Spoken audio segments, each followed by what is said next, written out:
to acknowledge there are other stories that have other truths, to take some stories from our monuments and arches and to put them at the foot of a healing river and start that bridge.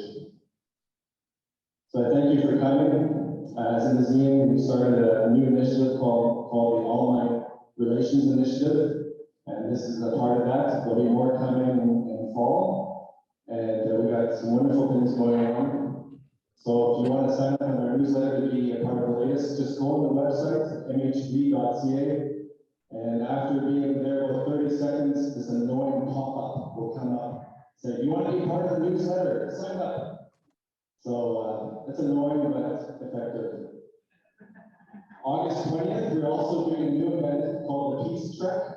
There's a new trail being developed from Niverville where the Mennonites first landed, going to the cairns, the Shants cairns that the Métis developed for the Mennonites, the first shelter them, and all the way to MHG as the final destination. And it's going to be a fundraiser for MHG and even health. We're excited about that. And that's called the Peace Trek.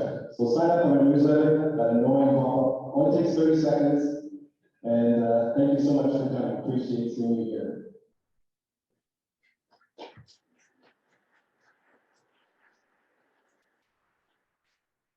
Thanks, Gary. Wait till this mic's on. Thanks.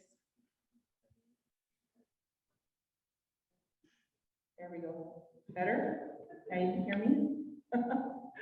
Thanks, Gary. My name is Monica Martins, and I am thrilled that you are all here today. It's very cool to see a full house.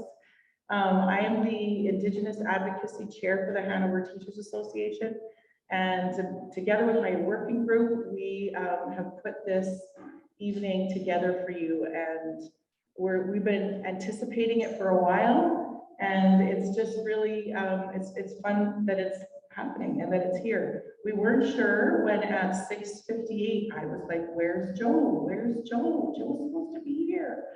And so then I checked my email, and yeah, we got the news that Joe is not able to be here, but how cool that he kind of is still able to be here. So we will welcome our guests in just a moment, but I wanted to welcome you and introduce myself. I will be one of your moderators together with my colleague, Brett Schmall. Good evening, welcome here. My name is Brett Schmall. As mentioned, I'm one of the members of the, I guess, the Indigenous Working Group. I teach high school out of Niverville High School, so I spend my days there with kids. And when I'm not doing that, I'm just been spending time with these folks up on stage. And like Monica already said, we're really excited for this evening. It's great to see so many people here to hear the stories. And I think that's enough about that. Let's get on with the rest of that. Yeah, we're going to, this evening came about because we've been talking about land acknowledgements as a working group. MTS, Manitoba Teachers Association, has also been, or society has also been talking about revising their land acknowledgements. So in the learning that they've done over the last several years, they kind of realized that some of the stuff that they had in their land acknowledgement wasn't sitting quite right with them anymore. And so I reached out to Gary, and Gary, yes, we're thinking about these same things. And so brought it to our working group, and one of our members, Andrew, said, I think we need to know the stories of this place and what happened in this place and what came before the settlers arrived in this place.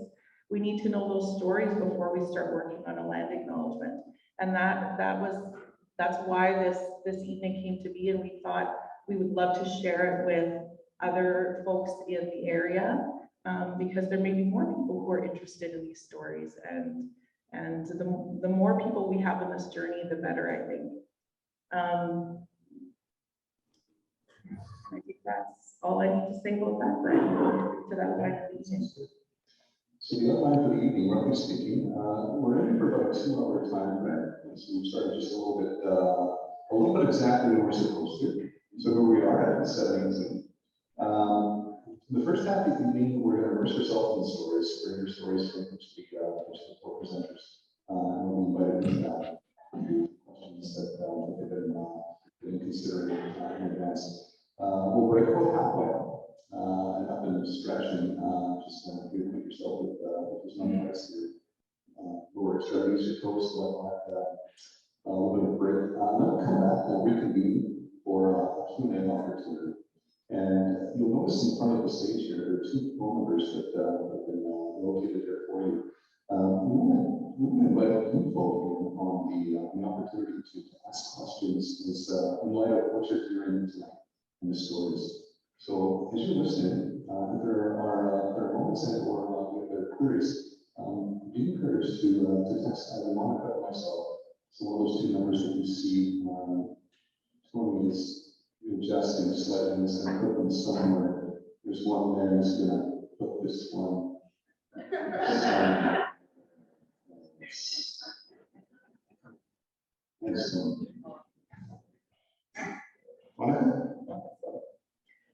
We're hoping that by the end of this evening, we might be more clear about our commonalities as non-Indigenous people and Indigenous people, and be able to see, embrace, and begin to work through some of our differences. And to me, I see this a bit as this is friends meeting friends.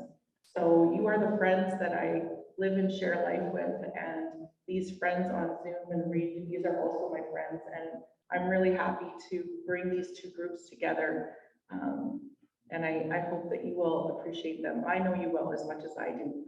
I want to check in with Dawnis and Elder Bone and Joe to see if you are understanding us in this room. Do we need to speak slower, or is it working okay? Or Joe, Monica, your mic is very clear. okay. But your mic is the only clear one. Okay, great. So we could either pass this mic around and just use this one. Test yours. Yeah, maybe test yours. How about this one? How does this sound over in Zoom world? Okay, so we'll share this one. Yeah. I cannot tell a lie. It's not as good as Monica's. Can I just say a couple words, Monica? I have a very distinct hearing problem, ma'am. And then I'm going to have problems with the your PA system because you guys are not quite clear. As Dawnis says, I think Monica is the only one that we can make out what she's saying. Others, we don't. I don't know what you guys are saying. And then on top of that, I'm an elder, so I don't quite hear as sharp as Dawnis. So I'm going to be at the disadvantage for this evening. Okay. I can, if you make me a co-host, I can mute when it's not available, and then I can put some in the chat. Okay, I'm on it, Dawnis. I am on it. Well, maybe I'm not. Wait, hang on. Thank you to all of you for being patient as we make the blended stuff work. But Monica, you're very clear. So if you remember that, we don't have to hear everything that you can repeat what we need to know. Yeah, exactly. If I make you a host, if I make Dawnis a host, do I lose my hosting? Okay, I'm seeing no, so that's good. Change host, like my recording will still end up on my computer. You guys better be right. That's all I have to say. It's true, but I have room on my computer and I'll send it if it gets lost. Dawnis, can you pin everyone then? Yep. Can you pin all 3 speakers, like so that they're all pinned on so that people here on the screen can see them all? Yeah, I'll pin them as they speak. Okay, that sounds good. All right. Okay, so Brett, you're going to talk a little bit about tobacco, yes?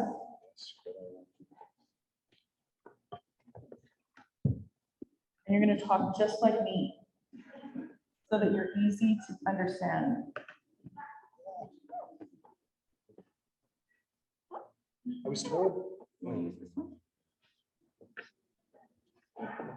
that if I direct my voice over at the owl, there's a likelihood that you'll hear me better. Is that true? I see your head nodding. Okay. So I'm going to play both audiences here, a little bit over here and a little bit over there.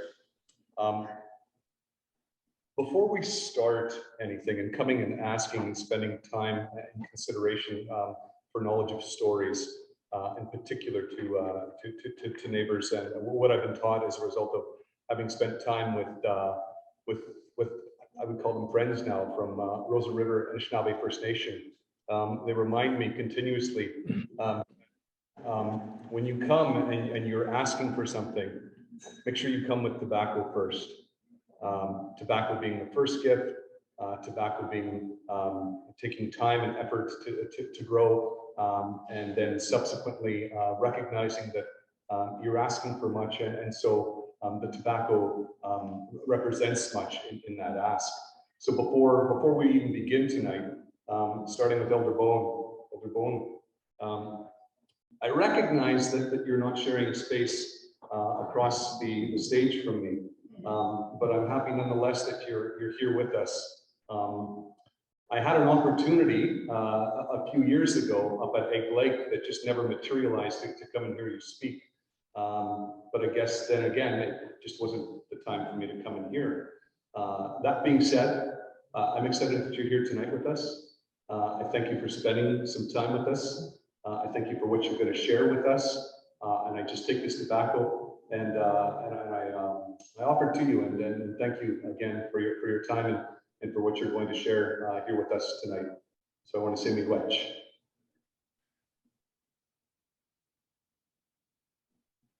Oh, miigwech. Thank you. Dawnis, I've had opportunity to come and hear you speak. I've come a few times, one time out at Roseau at Canoe School. I was told by friends who had heard you in advance, and they said, Brett, you're going to be moved through the head and through the heart as you hear her speak, because that's the way she speaks. And I came and I realized really quickly that they were spot on. When Monica said that she had talked and had offered tobacco in advance and for your time here tonight, I was excited for another opportunity to come and hear you speak and share. So I take an offer to you this evening, this pinch of tobacco, for your time, for your knowledge, and for the stories that you will bring and that you'll share with us this evening. And I want to say miigwech. Oh, miigwech.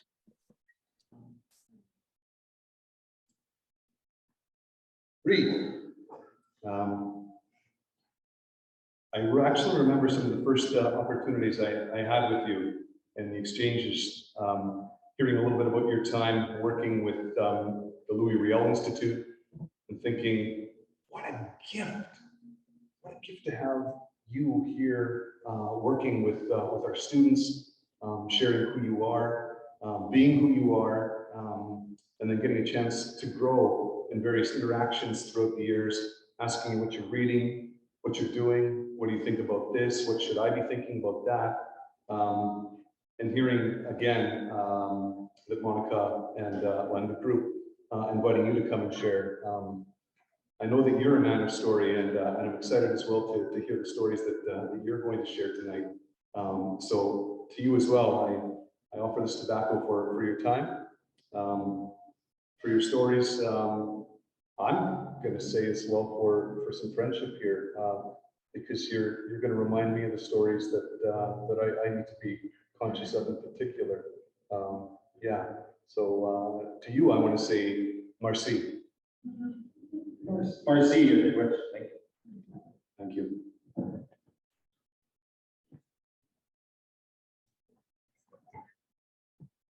Joe gets no tobacco. Joe, if you'd have come here though, you'd have gotten some granita and some rhubarb sauce and some farmer sausage and all those good things. And a few people would have talked to you in Plattdeutsch, Hochdeutsch, you would have had it all. But we're sending it through the Zoom, and hopefully you're picking up some of the good vibes that we've got here for you. Thank you. We don't have the same traditions of tobacco in our Mennonite circles, but we have other traditions for sure. We're going to introduce our speakers, and Dawnis, I called your auntie yesterday so that I could practice my Anishinaabe poem, and we'll see how this goes. I might have to go slow to sound out some words. Minowana Gogijiguk, also known as Dawnis Kennedy, is a second-degree Midewiwin person. Midewiwin translating as way of the heart. She was raised as Ogijidakwe, which means women of a big heart, warrior woman by the Ogijida Society, and elders of her home community, Rosa River Anishinaabe First Nation, also known as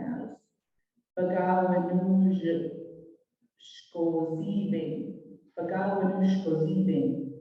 She is of both European and Ojibwe Anishinaabe lineage and is dedicated to reclaiming both traditions in her life and in her work.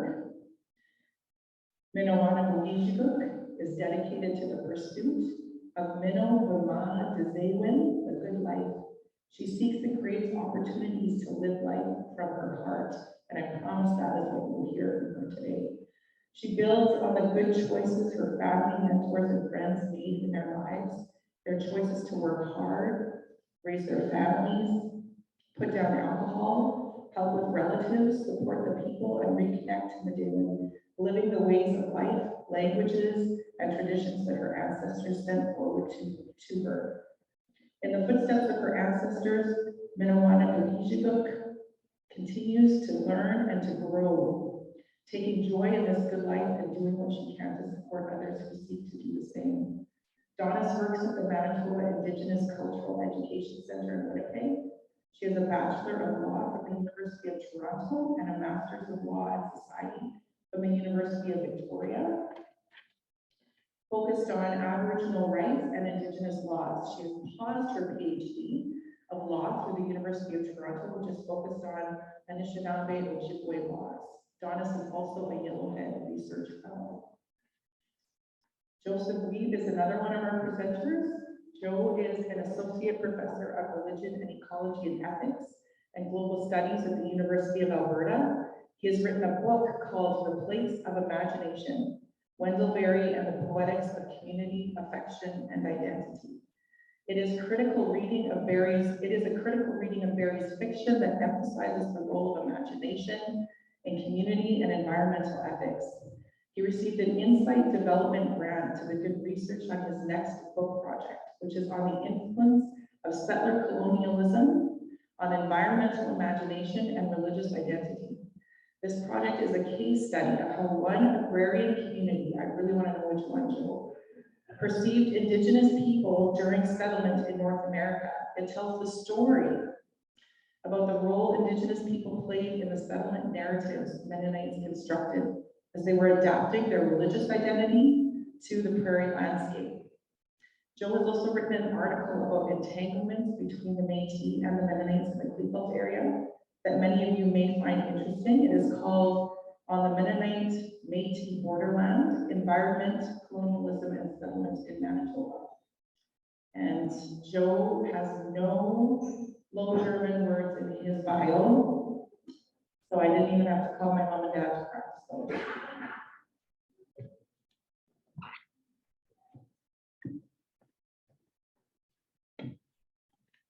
Thanks, Monica. Our other two guests this evening. Knowledge keeper Dr. Harry Bone, CM, is from Kisikowinin, Ojibwe Nation. Knowledge keeper Bone has worked tirelessly throughout his life to bolster Indigenous rights. He's served extensive terms in many fulfilling roles, such as Chief Director of Education.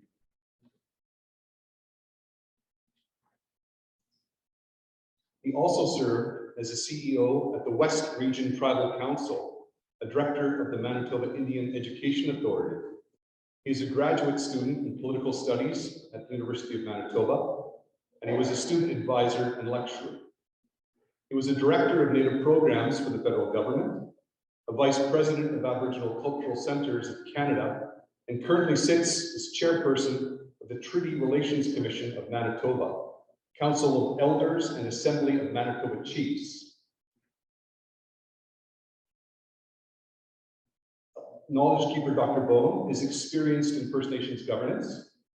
He's led delegations that have met with all levels of government while being instrumental in projects such as the Oral History Project and the Historical Atlas of First Nations in Manitoba.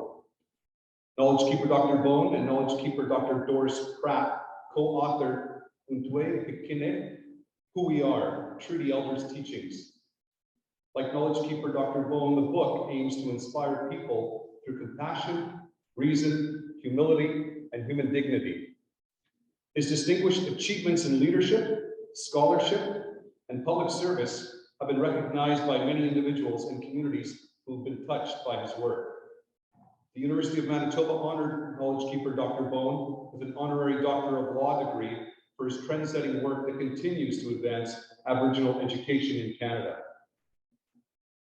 In December 2017, Elder Bone was announced as an appointee to the Order of Canada for his contributions to advancing Indigenous education and preserving traditional laws and for creating bridges between Indigenous and non-Indigenous people and communities. One of our last storyteller, or the last storyteller, not the least, who's going to share with us tonight is the man sitting to my immediate left. Reid Bouvier is a Métis teacher in the Hanover School Division. He carries knowledge of the journey of his family after being displaced from the Red River settlement in 1870. He also carries knowledge of the Métis as forgotten people and about the relationship of the Métis with First Nation people. Reid is a citizen of the Red River Métis and a member of the Manitoba Métis Federation. I just want to welcome you all here tonight, and again, thank you all for your time and for the stories that you're going to share with us.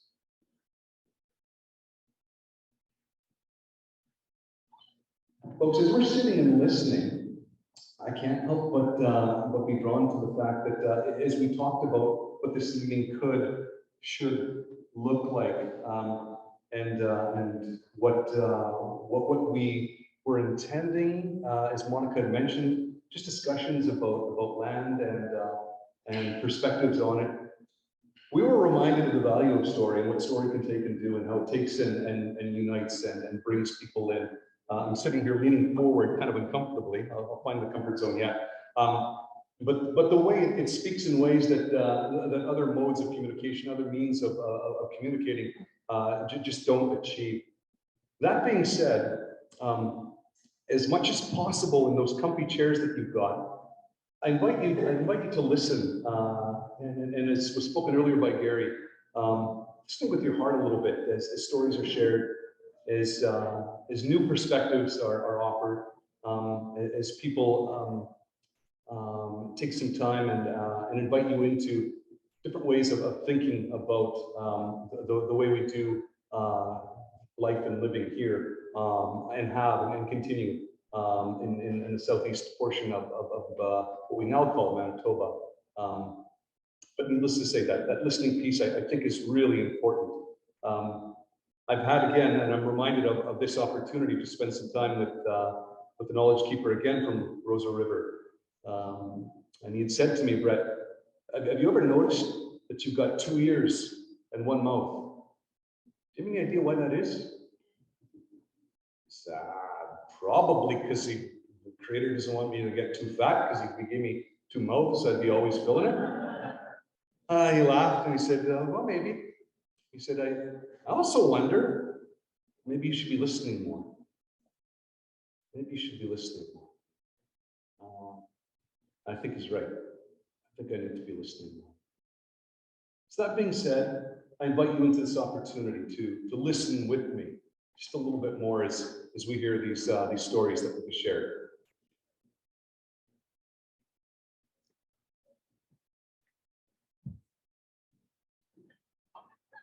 And so we'll get started with our first question in just a minute. If you do start to feel a little uncomfortable, if some of these stories don't align with the stories that you were given from your ancestors, one thing that's been helpful for me in my own learning is to remember that nothing is wasted. I can take some of those beliefs and understandings of who I was, or the stories I was given, and I can put them on the compost heap, and they can actually become really rich learning going forward. So just a reminder to lean into that bit of discomfort sometimes, if that should come. So our first question, and I invite, I don't know, Dawnis, maybe you want to start, or maybe Elder wants to start. I invite you to tell us a little bit more about yourself, anything else that you think would be important for us to know, your relationship to this place, these lands here in Treaty 1 territory, that some of us call Southeastern Manitoba, but others call Turtle Island. And I'm wondering if you could speak to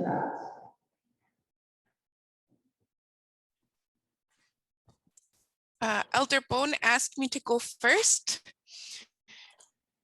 which is good because then he can correct anything that needs correcting from me. But Bojon and Tinoe Manganetuk, Minawanago Gishiguk Nindesh Nakas, Wabaje she and Do Dem, Bagawanish Kozi Bing and Donji, Ojibwe Anishinaabe Kwe and Dao.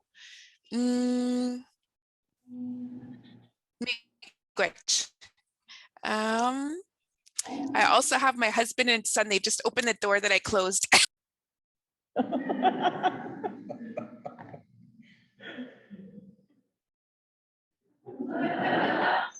My COVID reality. They're going out for Dairy Queen. But I could tell you a little bit about my relationship to the territory. And I was thinking here, it goes a long way back. I am Anishinaabe. So I am Anishinaabe from Bagawanish Kozibing. I come from Rosa River Anishinaabe First Nation. But to know about the Anishinaabe, you must know a longer story, not just about the Ojibwe Anishinaabe. We are a very young nation of the Three Fires Confederacy, and we're part of a confederacy of more than one nation, not just the Ojibwe, but also the Odawa and the Potawatomi. And you'll see, if you know about our connection and our relationship, you'll see not only the land of Manitoba, you'll see all along the Great Lakes. And you'll know also that our elder brother nation, our elder sister nation is the Ojibwe, the Potawatomi, the Odawa, the Lenape, the Algonquin, the Abenaki, the Passamaquoddy, and make all the way to Mi'kmaq in the east of Turtle Island, on the east coast of Turtle Island. That is part of our story as Anishinaabe, is that relationship and that great migration from the east that brought us to and brought our ancestors to where we are now in Rosa River Anishinaabe First Nation, which is also the territory of the Bwanak.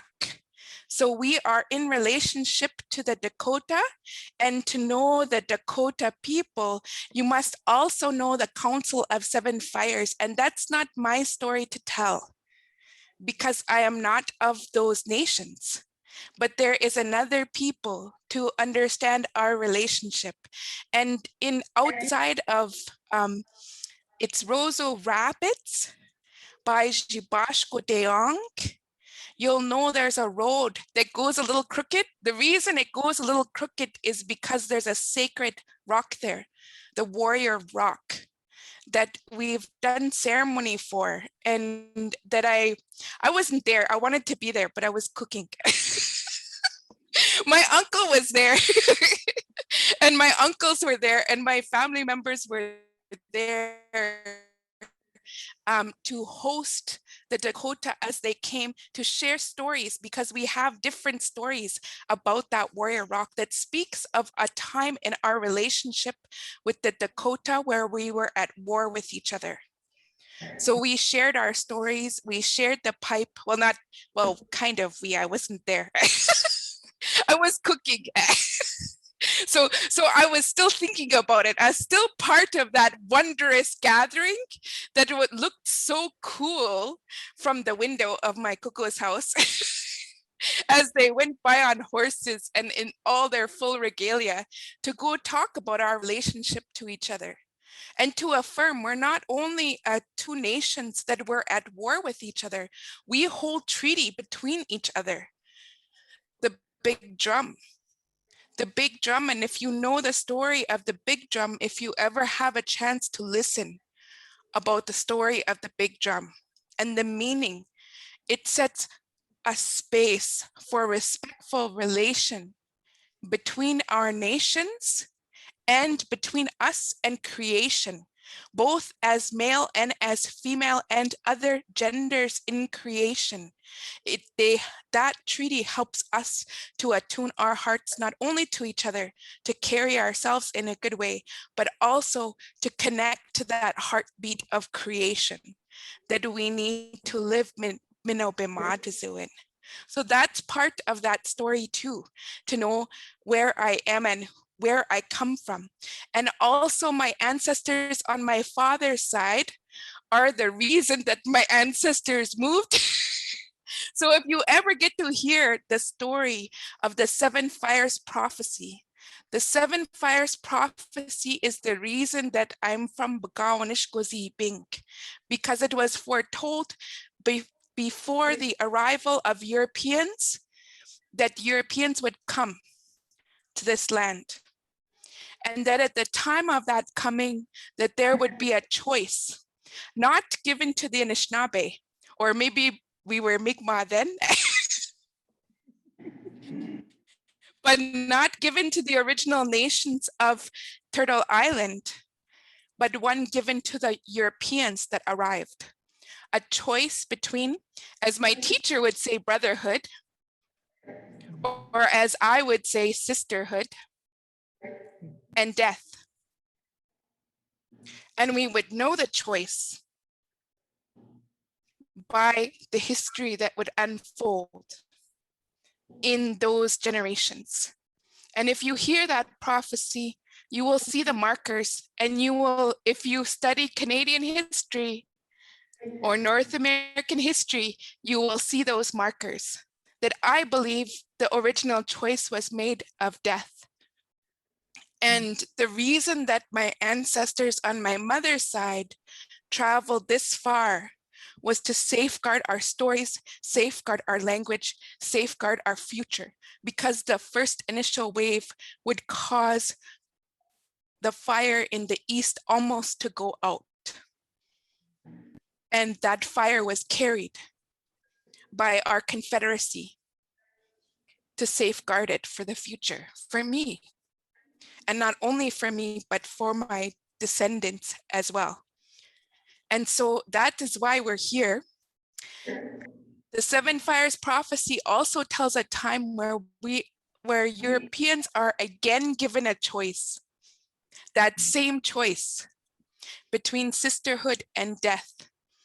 And that the choice that was made at the time of that 7th fire would determine whether or not an 8th and final fire of peace and friendship, that sisterhood, brotherhood could be seen to be here again. And so that's what I work for. There's roles for both Anishinaabe and Europeans within that prophecy, within that story. And I work with both. So as Anishinaabe, it's given to us to reclaim our traditions, to relight that sacred fire and find our way back to the path of our ancestors, which is the sound of the Medewan drum and the way of life of a big heart, the way of the heart life, to carry that forward into the future. And it is given to us to answer those of European descent from my father's line to be ready to answer when we are asked, how can we make right our relationship with our mother, the earth? And so those are my two traditions. That is what brings me here. And that's why I carry forward in these kinds of difficult but critical conversations. And why I try to do so not only with my mind and my education, but with my love, my heart, and my feeling. Miigwech. Miigwech, Dawnis. Thank you. Elder Bone, we'll go next to you. A little bit more about yourself and your relationship to this place, these lands. Miigwech, can you hear me well? Okay. Yeah, we can hear you great. Okay. Thank Okay. Kichimi, Jesus, the Pentecost, we cannot join him. Good afternoon or good evening. I want to thank the gentleman that offered me the tobacco. I think it's important to start, in our conversations with, that very sacred plant, that guide us as we are. But for us, the land is a very important thing. That's the second most fundamental laws of our people. The first law of our people, of course, is our spiritual law, the connection to our creation, connection to our creator. The second law is a natural law. It's a natural law refers to the land. That's why, that word in our land is ake. Ake, it means, then we have a responsibility as men. That's why we call ourselves akiwenziak. Do the teachings. So akiwenziak is but this part of the land is important. The question that you've been asking is, why are we acknowledging this land? Why is that important? It's important because we want to go back before even the Europeans arrived. Why this is important. So that's why, in our case, the first language that we were, of course, the Carl shows Anishinaabe. Ojibwe. Anishinaabe is the word that we use, is a fundamental thing. But Anishinaabe is actually a sentence, and it simply says this, Onishinan ine aben. What that means is the creator Lord a man onto the earth. And the reason why it's called, Manedu Ake, and because Manedu blessed what is now Manitoba, the central of North America at the beginning of time. Blessed the land in four directions, equal directions. So that's why it's called Manitoba, Manedu Ake. So that's why those sacred rocks and the white shell are key, because it tells us who we are. It's about the land. So I think, for us, the land is important because we want to say that because our history hasn't been very good to us. We didn't begin our history when the Europeans arrived here, or Canada became a country or province. We were continued very here. For us, and where I'm from, I'm from, just north of Brandon, Norris Drive. There's now a national park there, but there's also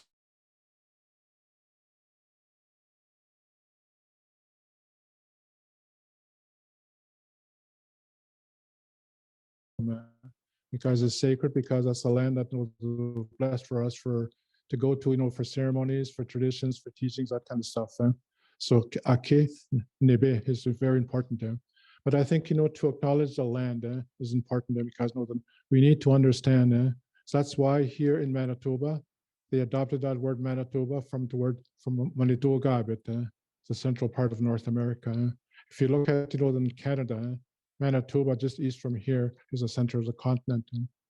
So we believe that the Creator blessed this land at the first time, in four recent directions. So that's why that word, Anishinaabe, or Inishinan in Anishinaabe, in other words, a man was lowered onto the earth by the woman.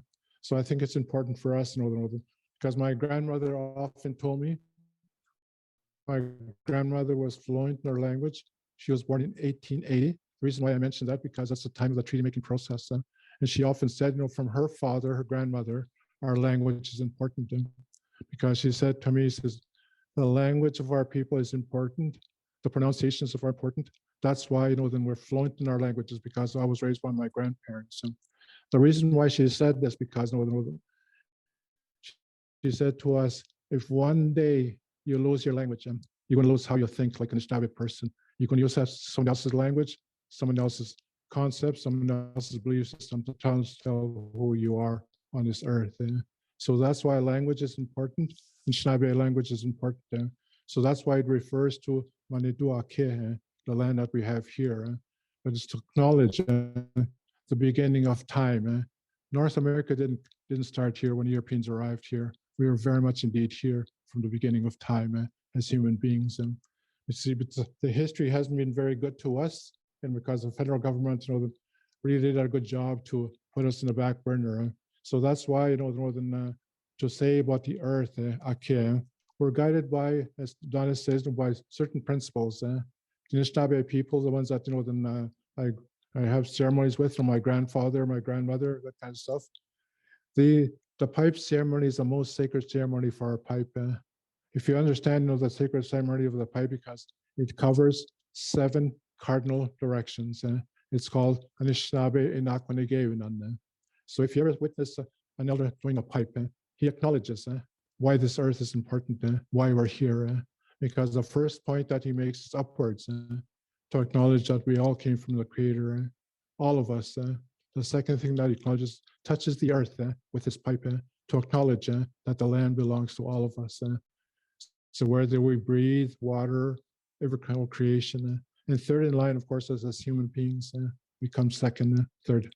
But we're also given 4 distinct gifts, all of us, and whether you're Anishinaabe, whether you're English, whether you're French, whether you know the Northern Ojibwe or other nations, but 4 distinct gifts. It's our languages for our people, the teachings of your people, the history of who we are, to understand where we come from, and the journey in our lifetime. So if we do watch a pipe ceremony, it acknowledges the Creator and the land as the most sacred, fundamentals of our people. So that's why for us, when we talk about the land, when the government of Manitoba start to introduce and to acknowledge the land, it's not so much to say, well, this is so and such, but the history behind it is, of course, that comes from creation. How Mother Earth is important to us. So I think, for us, it's important to make sure that we acknowledge the earth, because as you probably know, that our teachings is we are the stewards of the land, to protect the land, because if we don't, look what's happening now with the climate change, the fires, all the tornadoes, that kind of stuff, and because now we try to abuse the land to make money, to make profit out of it, but that's not what it's meant to be, that kind of stuff. So that's why the teaching of the earth is important, especially for our young people. They need to understand the air that we breathe, the water that we drink, and all creation, and the animals that we share with this great land. So that's why for us in Manitoba, that's why it's important. So for us, that's our basic teachings about the land. It's simply ake, land. That's why we're called, elders like me, refer to the earthman. So I think, for all of us, it's an important thing, to say about the land. So that's my brief comment on that. Hope that that's enough for now. You got you. Oh, me good, Cherry. I asked you to start video. I cut you off your video so we could hear you. You froze. Did I freeze? Yeah, so I'll put a little, it'll say, ask to start video, and you can accept and we can see you again. Oh my. But we heard everything you said. Okay, so I don't have to repeat anything? No, we heard it all. Be good. Okay.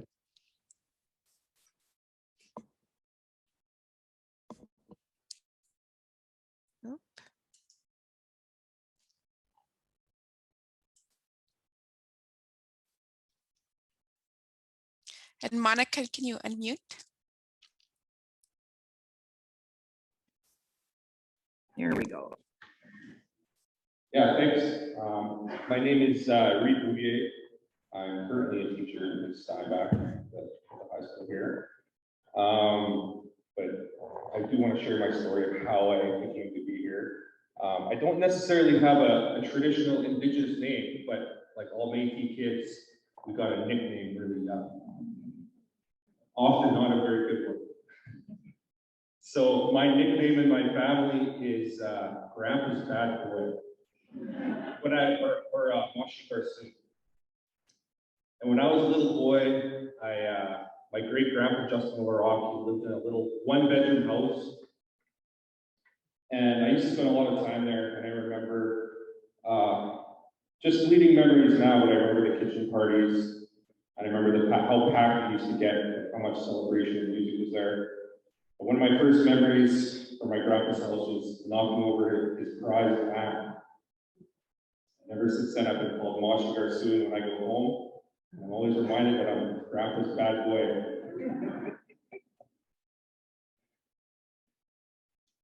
So the story I'm going to kind of tell tonight are somewhat good. There's good memories, spending time in my grandparents' homestead, harvesting, working in the garden. Those are the good memories from the land. And then if I think back to the history of the Métis, there's also some bad memories too. There's dispossession. There's the fact that we at one time did have homesteads and river lots in Treaty 1 territory that were taken from us from the government. But the Métis homeland isn't just Treaty 1 territory. If you're going to talk about the Métis homeland, you really have to talk about the lands west of Lake Superior that stretch all the way to the Rocky Mountains. And so my cousins to this day still live throughout the Métis homeland in the Northwest. Where I grew up was actually kind of on the border of Treaty 2 and Treaty 4 territory, I believe. So I grew up in a little community called Boggy Creek, Santa Clara. It's just a dot on the map. Now, if you blink, you miss it kind of thing, but at one time it was a bustling little community. And I still have great memories from that community. As far as Treaty 1, I still have to begin the story in the Treaty 2, Treaty 4 territory. My ancestor, my forefather, Cuthbert James Grant Jr., was born in a little fort on the Assiniboine River, and I think we believe it was 1796. And we kind of refer to that as one of the first generations of Métis. These were the people, this generation were the ones that sort of resisted the notion of returning to Montreal or returning their wealth back to Europe. So those people stayed. My forefather, Cuthbert James Grant Jr., was born in this fort. His father was Cuthbert Grant as well. His mother was Margaret Ukinawas's Clear Sky woman. And so from his father, he did learn the tricks of the trade. And from his mother, he learned all the languages of the Plains people. And so he carried forth that knowledge and became the first leader of the Métis. Sorry, just getting my microphone unhooked here. Oh, okay. So if you know about the history of the Métis and Cuthbert Grant, you'll know that he was the leader of the Northwest Company Brigade at the Battle of Seven Oaks. He went on to build Grant's Mill, and then he became the leader of the White Horse Plains Métis. And that's the people that I relate to. Those are my ancestors. So things to know about the White Horse Plains Métis is they were one of three big brigades, three big buffalo hunting brigades.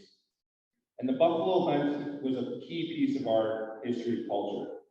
It was highly organized, so much so that if you hunted ahead of the group, you would get in trouble. You didn't take any more than you needed, so it was highly regulated.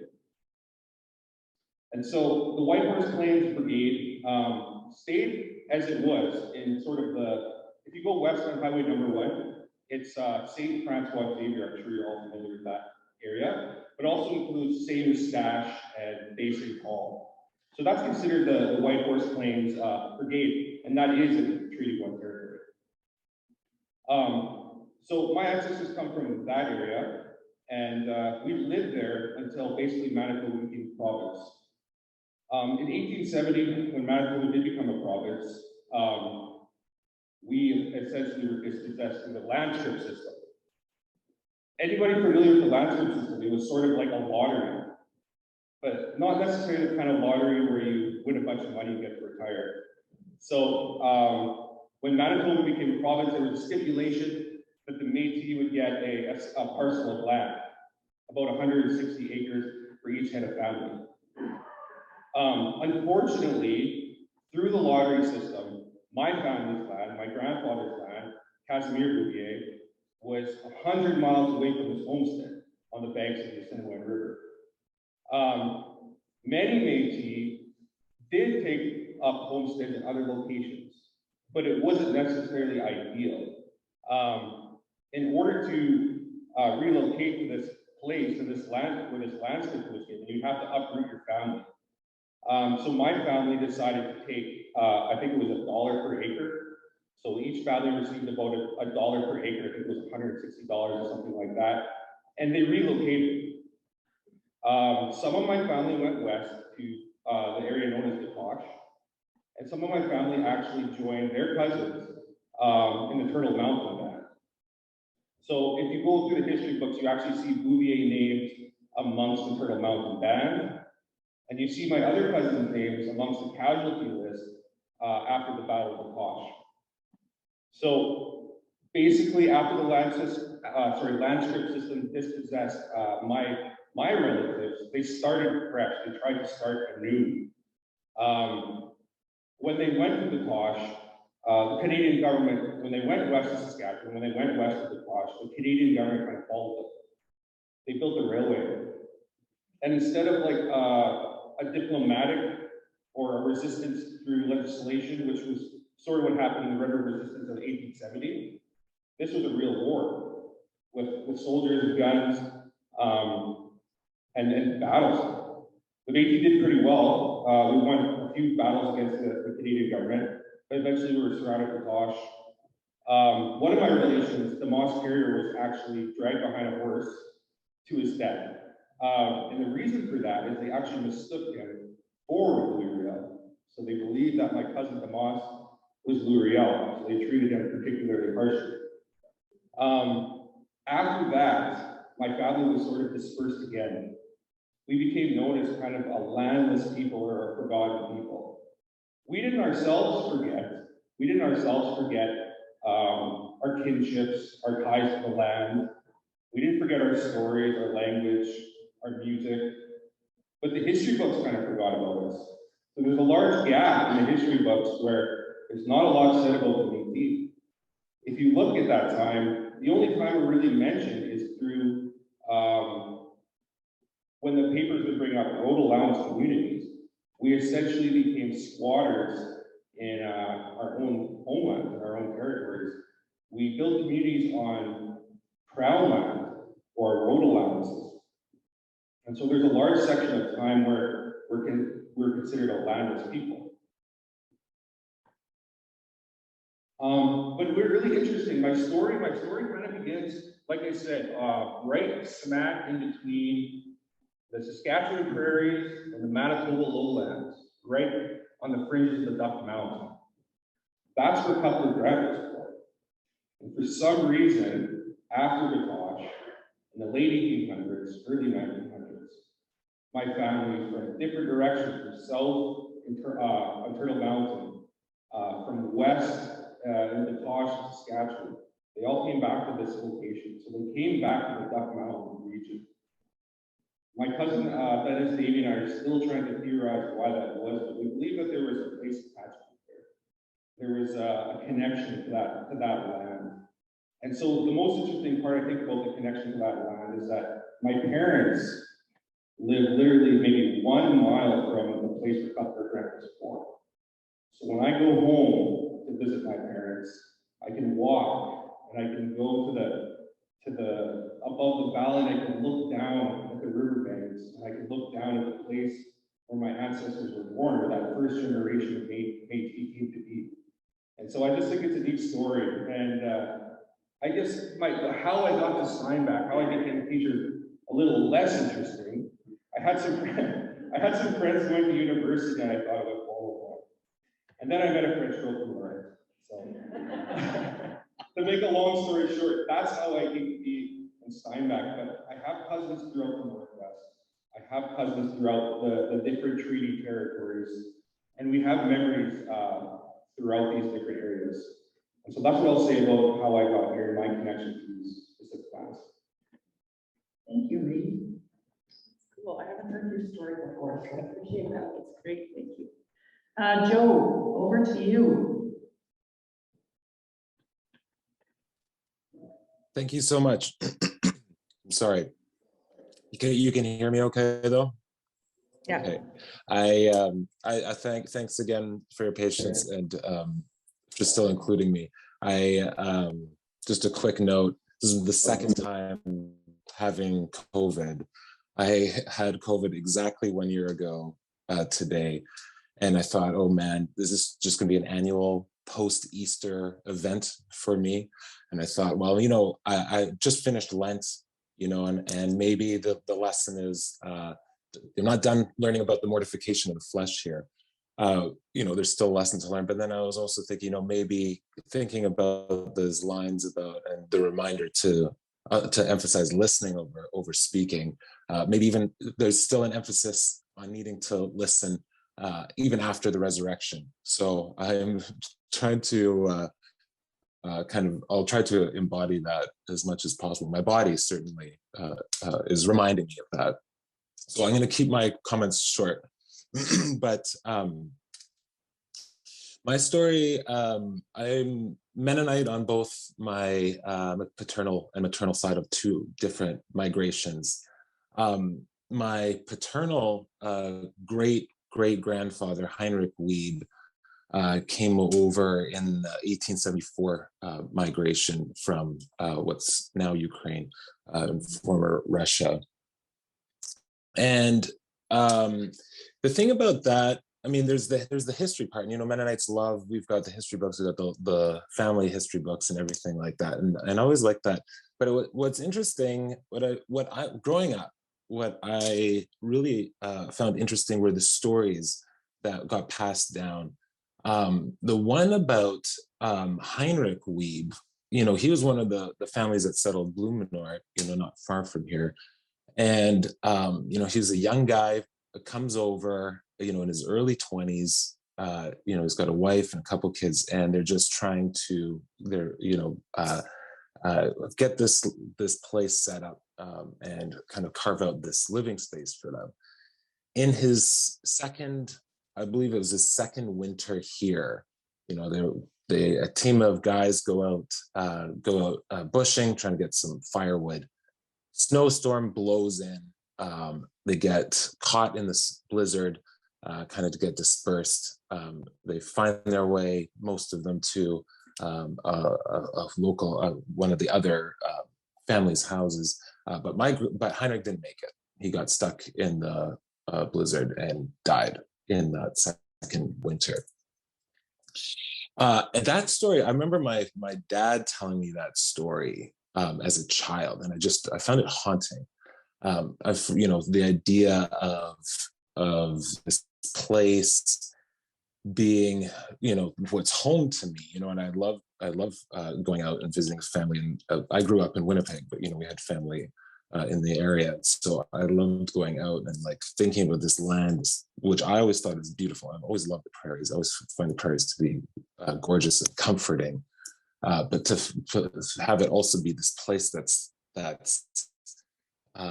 can be haunting, that can be terrifying, and have that be part of the family story. That this place that we came to, you know, hope and gratitude and all these sorts of things, you know, is not just there for us. You know, it's not just to make of it what we want, but has its own kind of existence, its own force, you know, that's completely separate from what my family and my community was interested in or was looking for. On my maternal side, my mother's father came over in the 1920s in that second major migration. He was 6, so he was born in what's now Ukraine, and came over with his dad. His mom was pregnant, couldn't make it all the way to Canada in that first voyage, had to stay in England to give birth and then come back. And so there too, there's the stories that got passed down from my mother also stayed with me. They're very poignant, but in a different way. The 2 stories that really stayed with me as a child growing up was the first with my grandfather. They're waiting. I mean, of course, this is before any kind of reliable communication. So they didn't know when their mom and newborn brother were going to arrive. So every day they would walk to the train station, wait for the train to come, and see if their mom was going to arrive. Every day they would go in this kind of anticipation, right, while their father farmed. And so this sense of like, anticipation and uncertainty and all these sorts of like family emotions about how this is all going to work out. The sense of like, my grandfather and his father, my great grandfather coming over and just getting to figure it all out and get their operation all set up. It was fraught with uncertainty, and how they were going to navigate some of that uncertainty was very unclear.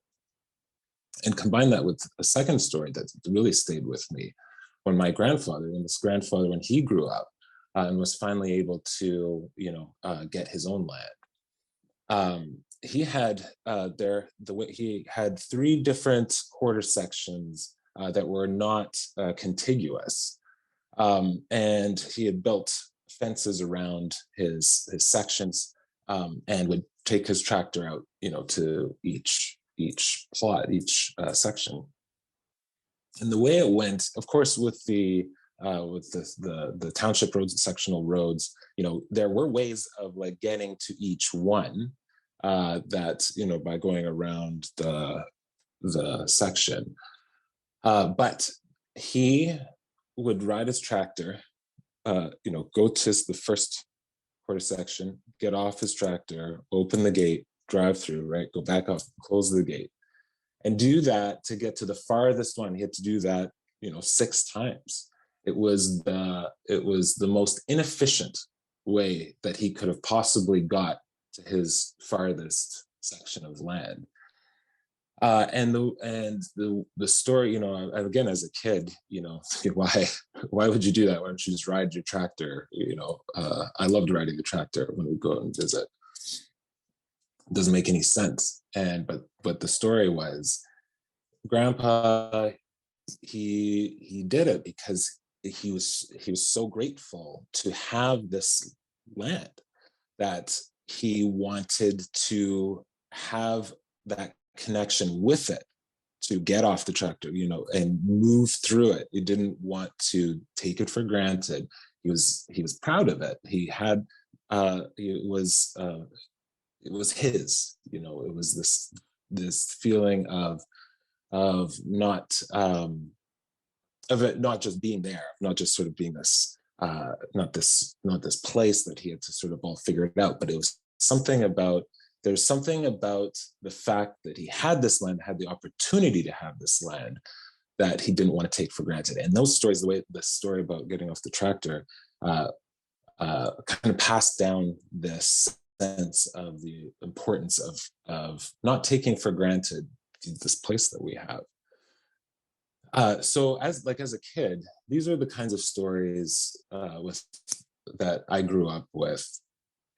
And we didn't have, what's interesting now, I know through research and conversations, relationships, and, my work and stuff like this, I've learned a lot more about history and the history of Canada and settler colonialism and everything. And it's really helped me integrate some of these memories and understand them a bit better. What I never got growing up was a sort of a self-conscious, articulated, clearly thought through account for how these pieces, this stories of migration, settlement, of farming, of land acquisition, how this certainly not how it played into or how it was a part of larger political, sort of a larger political event. But also the faith part. I'd go to church every Sunday, and I was very involved in Mennonite church, but then I have these stories, and there was never this really kind of there's not a kind of a clear conscious connection between the two. And it's only now kind of looking back and reflecting on my life and like how I sort of intuitively sort of brought these things together in a not very straightforward way. But it's just to say that there's something about, being Mennonite, being part of my family, and being in Manitoba. All these things just tied together, and they all tied together through relations and these experiences of relations. And like when I think about like my experiences of my family, going out to the farm, participating in harvest, bringing lunch out, these sort of classic, iconic, farming experiences, they now looking back and like listening to the stories of my father, my grandfather, my family, they were always faith-based. It was always like talking about being Mennonite and going to church and this sort of thing, but it was in this context of being on the land and out of gratitude for being able to have land and this sort of thing. So it was never a clear connection. But now looking back, I think that's what was. I think people could feel it, even if they couldn't say it necessarily. So I'll end just by saying, I think now, when I think about what's interesting is now anytime. So I live in Alberta in Treaty 6 territory. But even now, I've been there for 7 years. Manitoba will always be home. And I think it's because of these stories. I mean, a lot of my family is still here, and that plays a big part of it. But the stories and these relations, there will always be home. And it's more than just nostalgia. It feels really tied to my identity. And my identity as a Mennonite, but my identity as a Manitoban, of growing up in this place through these relations. And just as one final example of this, what I loved last week, I think last week, I'd been hanging out with a friend, a new coworker of mine, and we're just getting to know each other. She's from Manitoba, and she texted me last week because I told her about this event and that I was coming out for this. And she said, you're this panel that you're participating in. Is it on Thursday the 21st? I said, that's very specific. Yes, how did you know that? And she said, my cousin Reid will be on the panel as well. My colleague is Willow White. And, she laughed and she's like, does everybody in Manitoba know each other? I'm like, it kind of feels that way. But there is this like feeling of connection, this that comes from these relationships that just feels so comforting. And there's just something that allows us, in this case, me and Willow, to find this, not just a commonality, but this kind of shared sense through this connection to place and family and these relations. So I think these are all sort of different pieces that I, growing up, was never really articulated. All the pieces weren't all put together to me, but as I've kind of grown up and looked back, they all have started to become a little more clear in terms of how they connect. Not only do you know each other, but aren't your offices right next door to each other? Yeah, that's correct. Yeah, it's funny. I've been on sabbatical this year, so I've been working from home. But yeah, her office is right next to mine, like literally next door. So as we think, as we go back to like kind of what we're hoping that we walk away with, those commonalities, like I hear commonalities around finding our relations and talking about all the people that we're related to and how we're related to them. I hear connections to faith and land. And then there are also differences that I pick up. So some of them that I'm noticing is the long history, like when Dawnis and Elder Bowen speak about tens of thousands of years of history in one place, and their understanding of their faith and who they are in relation to that. And then Reid's, it feels like there's like a longer space there too. And then Joe's is like more recent, right? We don't have that same, it's like I can still understand what Joe's saying, like that makes sense to me, right? But there's all these other things that don't make sense to me that I'm really curious to learn about and hear more. So we'll do the next question, right? Yeah, well, I'm just. Or are you watching time? Part of my job as moderator is not to just get sucked into the story, but I did appreciate how the stories they blended together. They were like parts of the greater, right? But segments that had interconnecting ties. And like I said, as a moderator, I'm just taking a look at the time. I'm realizing you guys have been sitting and listening attentively. And I bet you're just dying to make connections yourself to some of the ideas that you've heard and wondering what your seatmates have wondered as well. I wonder if we could take 10 minutes. So when you hear Monica's booming voice, inviting you back in. It'll actually be Kevin Martin's booming voice. Kevin Martin's booming voice, not to be mistaken with Monica Martin's booming voice, inviting you back in for round two. I've already been taking a look at my phone. I've seen a couple of texts already, so thank you for those of you. I don't know if we'll go on with that because we've only, if we sat down and we prepped 11 questions. 11 questions. I know you're saying, Brett, we don't have time for that. But we'll take a look at what we're going to do. Maybe shift the gears a little bit. And if I got a few more questions, I'm inclined to say, okay, let's ask our questions and see. There was a lot there for me. I was taking some notes already. So I've got some, but like I said, I've already got a few. And if that's the way it ends up going for the second half, away we go. And if we just want to hear more stories, then you'll let me know that as well by texting me and saying, hey, Brett, just let these people tell their stories. I can do that too. So 10 minutes, folks. Let's say 10 minutes. Thank you. It kind of feels like every time we kind of plan something. We put things in place, invite people, and trust that people are going to bring their best, and they do every time. And then making room for that. And I was just saying to her, Monica,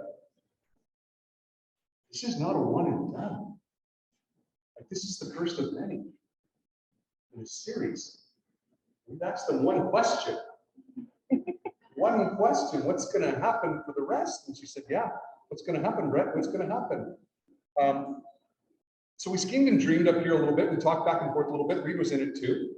And we wondered if we could do a bit of best of both worlds, honoring the time commitment that we said, while still honoring the opportunity for stories from our guest speakers. So in talking with Monica, the language that I always use is a creative challenge.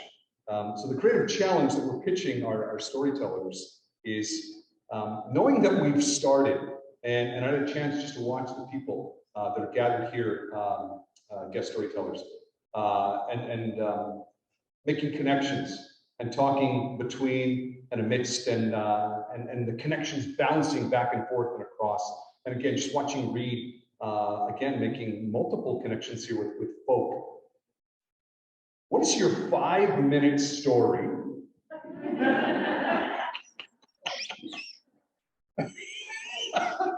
What is your 5-minute story that will plant a further seed for us in terms of understanding better connections to the land, your connections to the land, your connections to people, that will allow us and take us into a next opportunity to gather in here.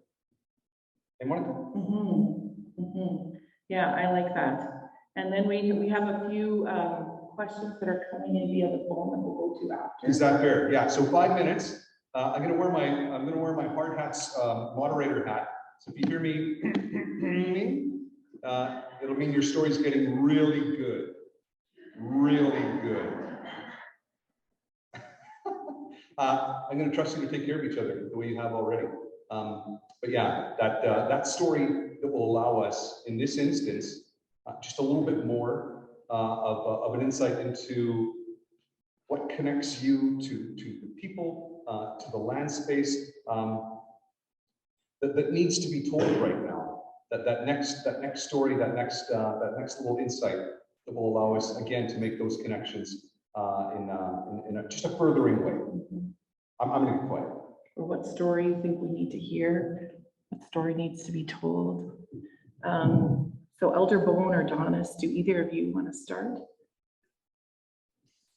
I'll ask Carrie if he wants to start or if he wants me to start, but they're asking for a 5-minute story that you think needs to be told to help all of us connect to the land and to connect to each other. Well, it's before. I'd rather you start, and I'll add on. That's good, because then you can catch anything I miss. Miigwech. And I'll start my timer. My favorite story, and those of you who've heard me speak might have heard this story before, but I tell you, just like my cuckoo, when I used to care for her just before she passed away, my cuckoo would tell me the same story over and over again. And every day I heard that story, I was like, oh, like it was the first time. It was like hearing her words. I could pick up a little bit more every time. I could hear the softness in her tone. I could hear the gentleness in her pacing. I could hear thoughts that she didn't say, just with where she paused. Every single time she told me the same story, it was a gift, just like the first time she was given it. So I'll tell you this story. When I went out berry picking, I knew how to berry pick. Oh, Monica, can you hear me? We can see you nice and big. Okay, I'll put, I'll add a spotlight for me and I'll take away Joe's. Okay, so my cuckoo, I went out berry picking by Brandon, and I went to a berry patch with my mom because she loves berries. And when we went to this berry farm, they gave us these little flags and they told us to be respectful. Here's your row. They picked up their flag and they said, this is where you start picking. You can't pick over there. That's somebody else's row. You can't pick over here. That's somebody else's row. And as you pick down this row, you need to pick every single berry that's ripe so we won't waste. Right? And so that was my job. And I was a good grandchild. And even though I know my cuckoo is a good cuckoo who can't have favorite grandchildren, I think if she was to have favorite grandchildren, I would be pretty close. I was so focused on being a good grandchild and being so respectful wherever I went that I picked all those berries. And then I went out berry picking with my mom, my aunties, and my cuckoo on the land. And I was trying to be a good grandchild, and I picked and picked and picked and picked and picked all these berries. And my cuckoo said, Dawnis, Beoma, come here.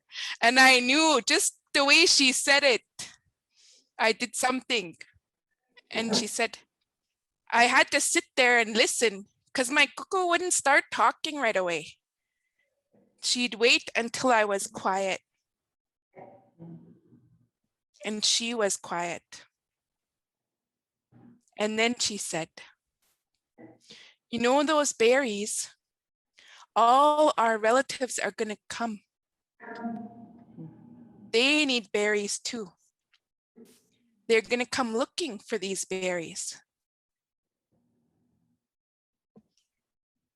We need to think about them as well. And I was thinking, oh, are my cousins and my uncles and like how many berries does everybody want? And I was looking at the bushes and I was thinking, okay, well, this is a can for so-and-so. This is a can for so-and-so. How many people know about this berry picking spot?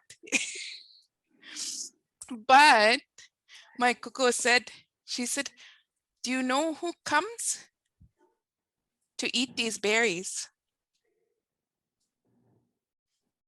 And I don't know if you guys know who likes berries, but Makwa really loves those berries. That bear needs those berries. And the more I learned about life and I thought about all those ones who thought about berries who need them, I learned more and more and more every time I went out picking with my kukum. Every time that I went out with my aunties, every time I listened at ceremonies, every time I researched animals and ecosystems, you know, I learned more about who it is that needs those berries. And when the snow is hard crusted over in Manitoba, and there's a little tiny bird that stick around, the only ones that stay with us that are small, after the hard frozen snow, before this spring and new life, one frozen berry can make the difference between life and death for that bird. So we need to think about them too. And the way that my cuckoo taught me how to pick berries is you pick a little bit from here and you move on. You pick a little bit from there and you move on. And that's Menajadiwin, respect, not to use each other up. That's one of our laws. Miigwech.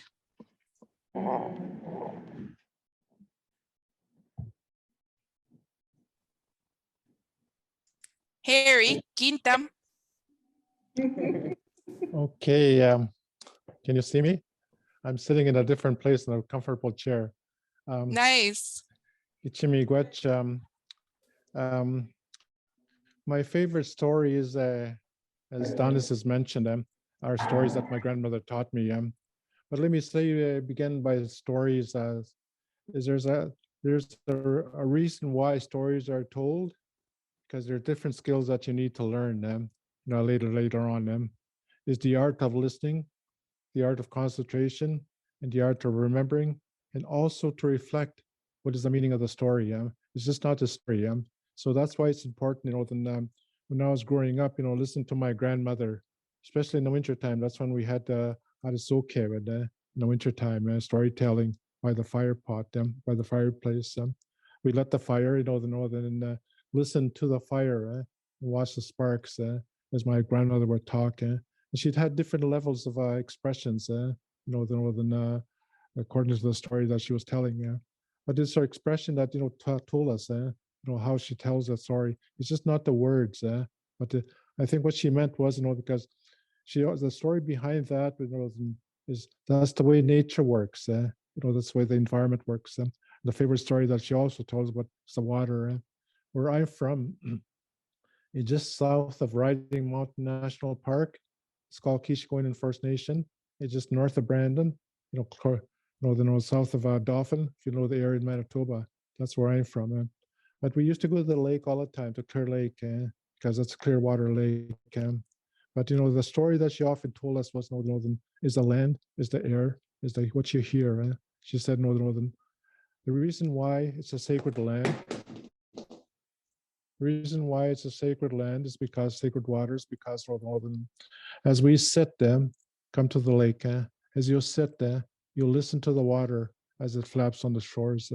You listen to the wind the leaves. You listen to the birds. You listen to all the sounds of nature. And that's concentration. That's to remember about the art of nature, because that's where our natural laws come from. So it's a place of peace. It's a place of concentration. It's a place of to think about sometimes as you sit by the lake and you hear all these natural sounds. Sometimes you hear in the distance alone without a lonely cry, saying to pay attention. I think the art of listening is so important, but that's why for us the natural world is important, because that's where our natural laws come from. So I think my favorite story has always been about the water. The water, because the water is the one that there's the water teachings that the women teach us. The 4 levels of water, the water that we have in I think for us, water teaching is life, because when a child is born, water is involved. So I think for all of us, the stories that our grandmothers told us, they may have looked simple, but there was a thought behind it. So I think for me, as I listen to stories and I listen to people, what their stories are all about, because that's what it is. Because long time ago, for us, we didn't have a written history. We didn't have the books, and we didn't have anything like that kind of stuff. Storytelling was the art. That's the original form of communication, especially sitting in circles. The original stories of our people. But the voice of the storyteller tells you all, and the expression of the northern. That's why good public speakers, not only their voices come clear, but it's their expressions. It's the way they move their bodies, and because that's the message that they provide. So the art of storytelling for me was associated with the land environment, with the water. So I think for me, I learned a lot, and because as some of these original speakers said, this afternoon was the art of listening. To listen is a key thing, not just to talk about it. So I think then we've lost that concept, and because then we don't listen anymore, we don't hear anymore, that kind of stuff. So I think for me, it's connected to the environment, it's connected to the water, it's connected to the air, it connects to the wild animals. So I think that's my favorite story that my grandmother often told me about who we are as First Nation people. That's why nature is important. That's why we honor nature. That's why we honor the plants that Dawnis talks about, the berries, the animals and all natural life, because those are just like our relatives, and because without them we wouldn't be able to exist, especially the air and the water. So that's why it's important for us to have those kind of stories. So I think that's my simple story. It's about water, it's about air, it's about the natural environment. So it's about the fire. So that's my story. So miigwech.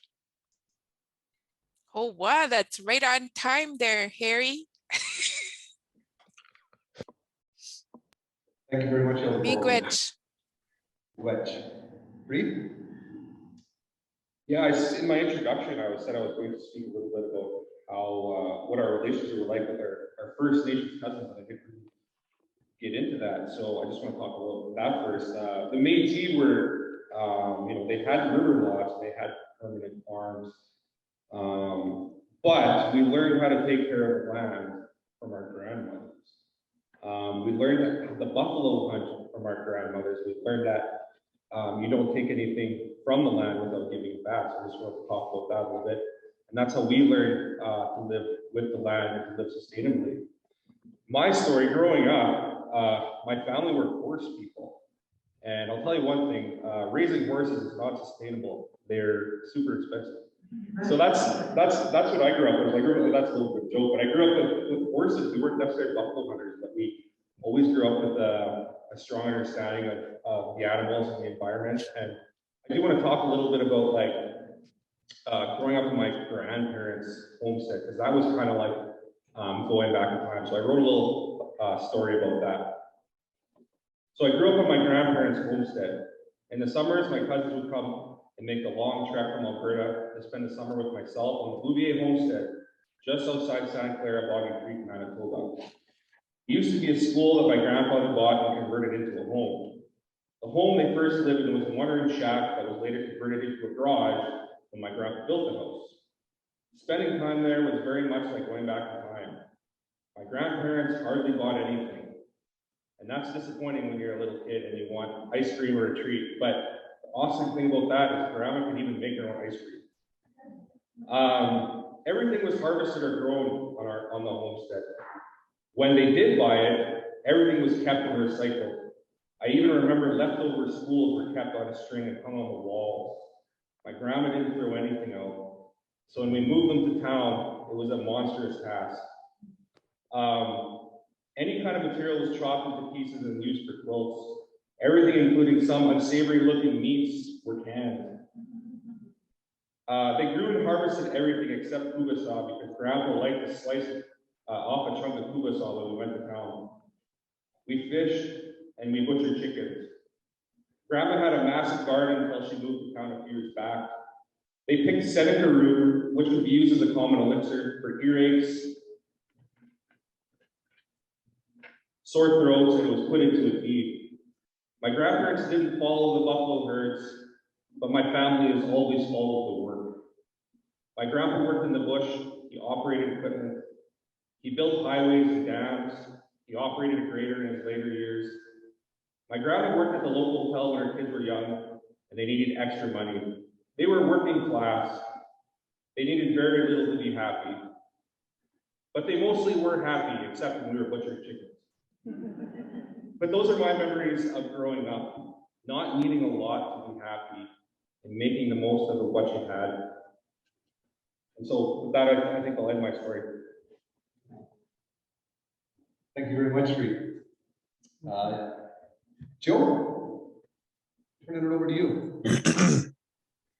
Thank you. The can you hear me okay? Yeah, the intergenerational, these intergenerational memories, intergenerational stories, this passing on is everything.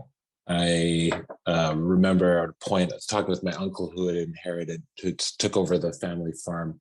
He got to a point and his son was, late teenager, not sure where, what he was going to do. But my uncle, I remember him saying, I don't know, farming is so hard and it's so precarious. I don't know if I would do it if my children don't want to do it with me. Things, progressed, and my one cousin, decided to stay, didn't move away like many do in these settler rural communities. A lot of the kids move away, but he stayed to farm. And every time I go out there, I love going to see the fields. I always get my uncle to drive me around and show me the fields. And I remember one time, it's a few years ago, and it was one of those bad, really wet summers. And I remember him showing me, we're talking about, what he did. I mean, he's got a huge operation. Right, huge operation. And he was telling me a little bit about what they do to protect the soil through the winter, at the end of harvest, through the winter. And so that in the spring, you're still set up pretty well. And, I'm not a farmer. I don't know all the details of it, but he talked about not tilling to black. You don't want to leave the soil completely vulnerable to the weather. The wet weather might come, because you never know. I mean, look what's happening now. You just never know what kind of weather you're going to get. And sure enough, when he was driving me around, he had kept some on his fields, but he drove past neighboring fields that had tilled to black. There was a huge rainstorm and washed tons of soil down a hill onto my his son's land. And I remember, and the two things that my uncle said was, number one, he said, looking at that just makes me sick. Sick to my stomach, seeing that level, the amount of that erosion, the amount of soil loss in that moment, out of that kind of carelessness, because that particular farmer was just trying to get everything he could get for that season. And again, I understand farming is difficult and precarious. You understand why they do it, but if you don't take care, there's could be immeasurable loss. And the second part, the second thing that he said, which is related, is that he then went and said to his son, my cousin, he said, what you got to do is you got to go take all that soil and move it up further onto your land and put it on top of the hill and keep it. That's your retirement plan. That is the amount of time that it takes to build up that kind of soil is longer than any amount of money you'd get from an interest, in your bank account. This is more valuable and it'll last longer. And so is this what that stuck with me in terms of thinking about needing, kind of balancing the immediate needs and the kind of material needs and realities in their current moment, but being able to have a longer view and recognizing that those intergenerational stories and the intergenerational relationships are absolutely key for maintaining that long view. The two go hand in hand.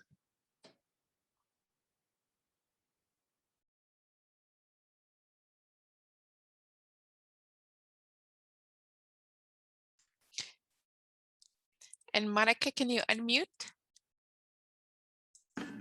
Thank you. This is good. Dawnis and I, we just got this. It's good. Thank you for interrupting when it's necessary.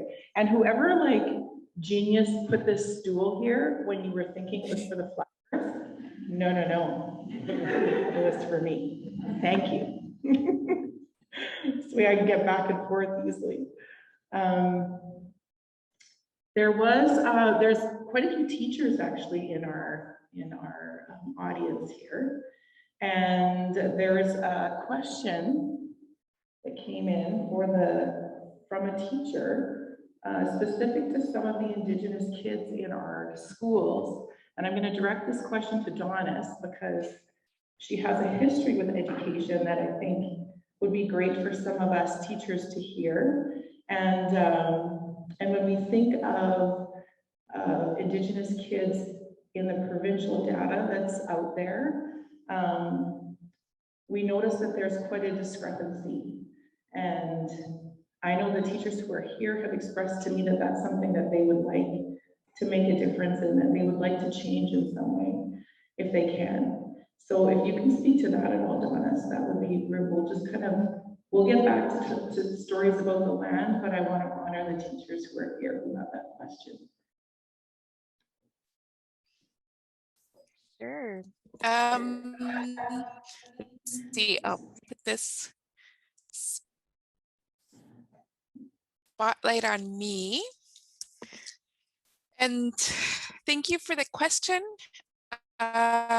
I joined a bunch of parents who during COVID were doing remote learning, and also I was doing home-based learning. So whether we were doing remote learning online or whether I was homeschooling, I was involved in that. And one of the things I made was a YouTube channel for my son, who was doing, because throughout that process, we also had the recognition of how many children did not come home from residential schools. And so we had the graves, the 215 that started it during this time. And an awareness was brought forward that has always been there for us and that has always been available to know through the Truth and Reconciliation Commission, but was really brought to light for us. And I was able to have my son at home with me during that process. And so we've been having some real heavy conversations about education. And for one thing, I would say that there's a lot of focus on closing the gap between education for First Nations children, especially First Nations children on the reserve, and then children in the provincial systems. So there's a lot of talk about closing the gap in terms of success rates, in terms of dropout rates, in terms of lowering suicide rates, in terms of increasing life rates for First Nations youth. For me, I would encourage all teachers, all parents, all people who care about children to really get to know the First Nations Caring Society work. They have a wonderful website. They have a wonderful yearly calendar with events throughout the year that are youth engaging. So they're set up for kids to be able to learn about this.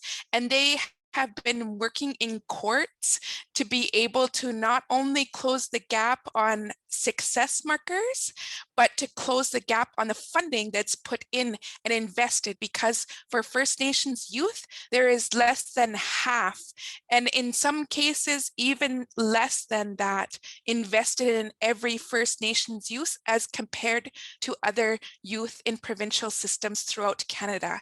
So even though we have lower success rates, we also have a lower investment in every First Nations youth.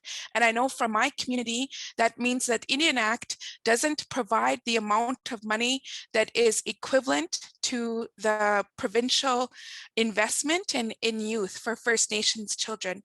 And on top of that, when we go, our kids go to the neighboring community in Dominion City, it used to be that Dominion City would charge the provincial rate to the reserve, even though Indian Affairs only gives the reserve a certain band operated funding formula that's less. So that means that any student that chooses to go, or that has to, because our school only goes up to a certain grade level, outside of the school, if they have to pay provincial rates, that's taken even further away from the kids who are in the school system on the reserve, who are younger. So to me, that's, and I know that when our reserve stopped paying that rate and only started paying what was given to them and said, oh, we're only going to give this much because that's how much we're given for each child, then there was a real public outcry about us not paying the bill for those kids in the school. But my grandmother, I remember her telling me during this whole thing that was happening at that time, she said, we paid for that school in Dominion City out of Indian funds. We contributed so that our kids could be going to school close, you know. So that's one thing I would suggest. I would also suggest looking at how much money is returned with that child if a child dropped out partway through a school year. Where does that investment go? I would encourage you to involve yourself in that, and also to involve yourself in the movement, the Spirit Bear movement from the First Nations, the First Nations Caring Society advocacy, because they've been going to court to try to bring equity between schools to make sure that every First Nations child can get an education that's meaningfully, culturally relevant at home without having to leave their community. And I would also encourage you to learn about Shannon's Dream, which is another movement that comes out of Manitoba from a young woman who advocated for a school in her community and unfortunately died en route from having to leave her community to go to school. And so I would encourage you to know about that. And I would also like you to know that I am a seven-time high school dropout who never graduated from school. And I credit my success in life from stopping myself from being exposed to traumatic and colonialist and racist curriculum. That I am very happy that I have my son home now with, because he was exposed to the same thing at 8 years old. And he articulated it in a way that I could never articulate. He said, Mom, I feel like all our stories are make-believe, that Anishinaabe is made up and it's not real. And it's part of the reason that I would say success rate in provincial schools is not necessarily a measure of success. Every child has a right to see themselves, know who they are, and know that their ancestors, their way of life, and their belief system is valuable and real. Miigwech.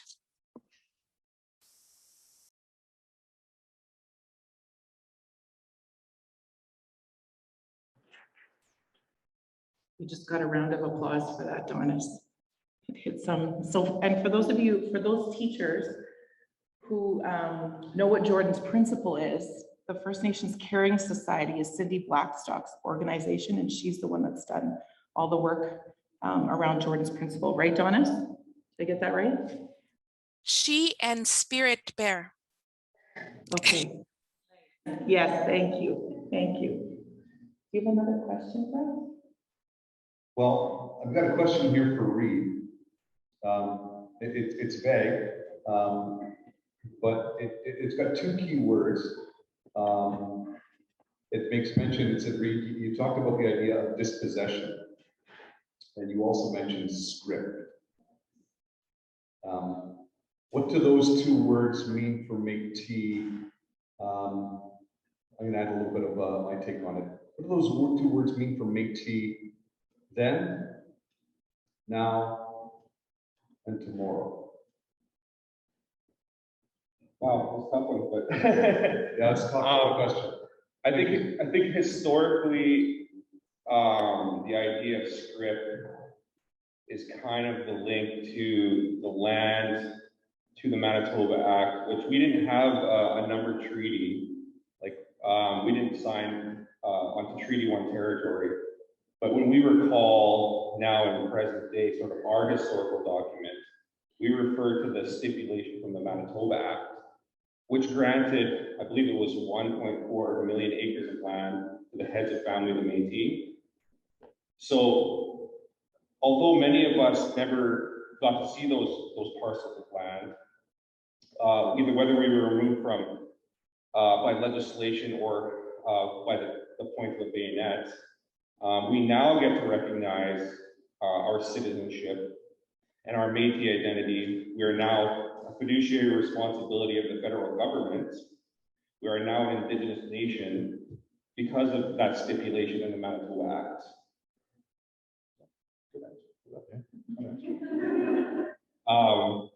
Yeah, so it's definitely an interesting history. Like on my dad's side, It's really bigger. It's my daughter's going to want to know about this fiduciary. How do I explain that to her? Straightforward. there's I won't say commitment. Yeah, there's a commitment from the federal government to honor those promises that were made through the Manitoba Act, through that legislation. They were legal documents as a contract. And so they didn't honor those documents. I think that many people could argue that the land script system was actually just a scam. A lot of the original wealth that was accumulated in Manitoba, some of those big buildings, those nice, beautiful Victorian buildings you see in Winnipeg, were actually from land speculators who came up and bought all the land script money, or the land from the Métis, who thought they had no other choice but to sort of go west or south. They didn't see an ability to stay on their homesteads. That was illegal. They weren't allowed to choose to stay on their homesteads. The land scripts, the parcels of land they were given were sometimes hundreds of miles away. And then the system itself to actually acquire that land was so complicated that it would take years. So that's, to us, that's what the federal responsibility is. And so on my dad's side, I guess on my dad's side, we called them the French Métis of the Waterlay. And so I have land strips through my dad's side, through the Bouviers, the Carriers, the Larocques, and then through my mom's side, we would have called those people the country-born. Country-born were the English-speaking Métis. They were generally the ones that emerged around the communities near the Hudson Bay Company Forts. Two different sort of peoples together making up the Métis Nation, but both were dispossessed in the same stuff, many of them anyways. Thank you, Reid. I got another one, but you go. Yeah. I'm wondering whether we can throw it to Joe next, because I got a question specific to the Kleefeld story. We have a few people who live in Kleefeld here in the audience, Joe. specific to your article maybe, and then I'd love to, and then we'll throw it to Elder Bone. I got one. Perfect. I got one. But I feel like that story, Joe, kind of connects a little bit to what Reid was saying and the ways in which the policies change to make it really difficult for Métis to keep land.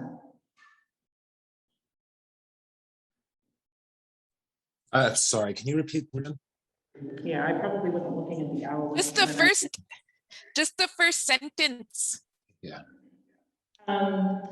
Wondering whether you can speak to the Kleefeld story of the Métis and the Mennonites in the Kleefeld area, because we have some people living in Kleefeld in our audience here. It was that the like the issue about that there was land that was owned by a Métis family, I think a Rial family. Yeah, I mean, I think I don't have the details, the legislative details of that particular case at the front of my mind, but I think what sort of the TLDR on it is there is a discrepancy. That was one of the very specific cases that was legally recognized as like contested land. So there's I guess maybe one helpful way of kind of thinking about it would be this. Like, okay, well, I'll talk about like my family. There's the area just north of the East Reserve, which came to be known as Greenland because the land was so good. That was all land that was promised to Métis families. Exactly what Reid was saying. When my great grandfather got land there, he bought it legally from a speculator, because the speculator had, in any number of ways, gotten it from a Métis head of family. So I use it as an example to say that, like, by the perspective of the state, my great grandfather got that land fair and square, so to speak. But it was only like because it was the complications, shall we say, happened, once removed, and was recognized by the state as being legit. The Kleefeld case, that one case is a different example where there was legal contestation over who owned the land and whether or not it was even legitimately acquired by Mennonites by the perspective of the state. I can't speak more specifically than that. I'm sorry, Monica, I don't have that. I don't recall the details, but I do think what's important about it is to recognize that my family, Mennonites, our people, these people, acquired land in different ways. And it's important to both recognize the differences of how those were acquired, but also recognize that just because they might be different and just because the state might recognize it differently doesn't mean we don't bear. It means that we still bear responsibility to the legacy of it, to the contemporary realities that have carried forth through those transactions. Does that help?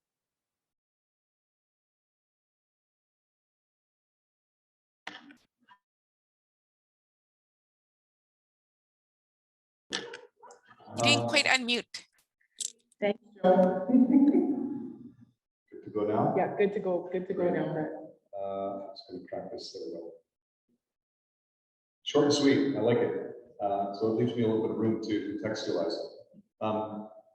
Elder Bone, this question came about, and it's particular to, I think, the news that I heard, and obviously other folks in the audience have as well today, specific to a piece of land on the corner of Portage and Osborne.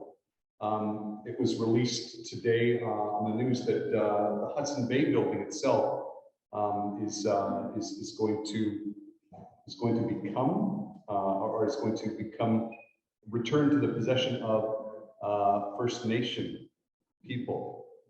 The question in general was, could you ask Elder Bone to talk a little bit about what the significance of that is? Could you talk about that, Elder Bone? The Hudson Bay building itself, just today, the news was released, and I think now from my mind, the Treaty 1 Chiefs Group released to them. How significant is this news? Would you say, to you, at the very least, to you, at the very most? So Harry, Yep. I don't know if you heard them clearly. I'm just gonna rephrase. The news was released that the Hudson's Bay building downtown in Winnipeg is going to be turned over to First Nations. And I think the question is, how significant is this act? And I'm assuming also the Kepiong Barracks and other urban areas that are being returned to First Nations people. And would you be able to speak on that?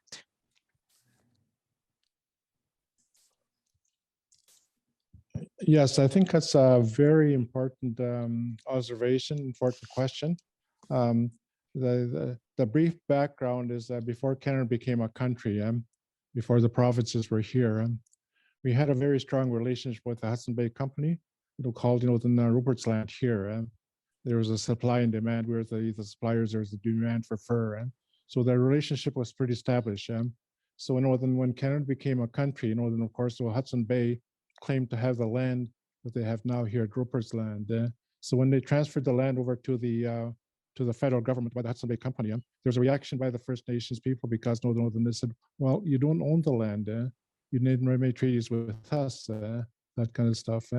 So the reason why I'm saying that is because it goes backwards, all the way back to that original relationship with the Hudson Bay Company, that relationship that we had here. But also too, like, if this is a gesture, to say that, because the Hudson Bay Company sold the land to the Canada, not really owning the land, not even making treaty with us before Canada was there. So there's that history that's all there. But the land that you're talking about, the Portage and Northern, I guess that's the one that Hudson Bay building there. I think it's important, gesture to provide that, as a land base, as returning the land, because now there seems to be a general feeling now of the public, the government, that the land has to be turned back over to that was taken illegally, by government from our behalf. And because when treaties were made, there's certain land that we were assigned to, just like the Métis people. But along the way, somehow, something happened along the way that we lost land, including my own reserve. That's why there's land claims today now, because land claims today now just represents the land that was supposed to be honored, 150 years ago, that we're just getting back. But that Hudson Bay Company, I think, is an important concept because it predates the relationship about trade and commerce between First Nations people and the fur traders. So I think it's important that So we always thought that Hudson Bay Company has an important presence, although they're in their history. They don't talk much about First Nations people because there was a general feeling for European people to erase us off the face of the earth. So I think our history has always been in the back burner. But this recent announcement that you're referring to gives us some hope that hopefully that I know the building is worth millions of dollars, but hopefully that you can turn that back to educate the public about the true nature of how this problem became what it is. So with that, that's my comment. You got you. Miigwech, Cherry.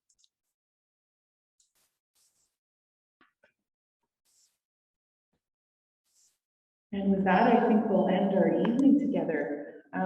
In the words of someone who I love to learn from, his name is Bayo Kumalafe, and it relates to what Dawnis and Elder Bone said.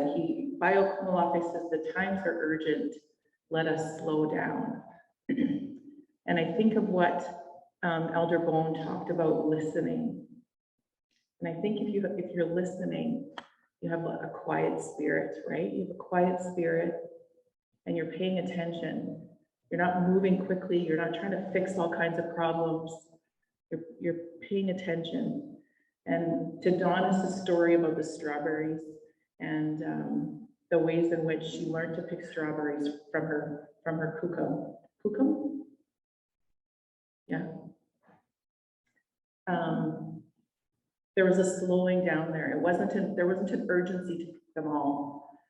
So in your walking away today, what are the stories that touched your heart? What are the ones that caused you to listen? Is there more listening that you want to do? I would love to have another whole evening with every single one of you, with Reid and with Joe and with Elder Bowen and with Dawnis. Is there anything more that you want to say to close things off, Brad? Again, I just want to thank all the presenters for taking some time tonight to come and share, to offer some perspective, to invite us into an opportunity to listen. I want to thank the audience for taking some time to come and listen to this, weighing the balance of stories that have been offered and to make connections. Because again, I think that's what it's about, reaching across and recognizing we've got so many connections. We just, maybe I'll speak for myself, but I just don't realize how interconnected I am and we are. So for those folks that took the time to come, and I think I also want to say thanks to the Mennonite Heritage Village Museum and to HTA for thinking outside the box and dreaming about, I wonder what would happen if we, and then acting on it. And a person talks to a person, connects to another person, and then subsequently we've got people gathered to hear these stories. So for all those people involved as well, just a hearty thank you. Thank you. Mm-hmm.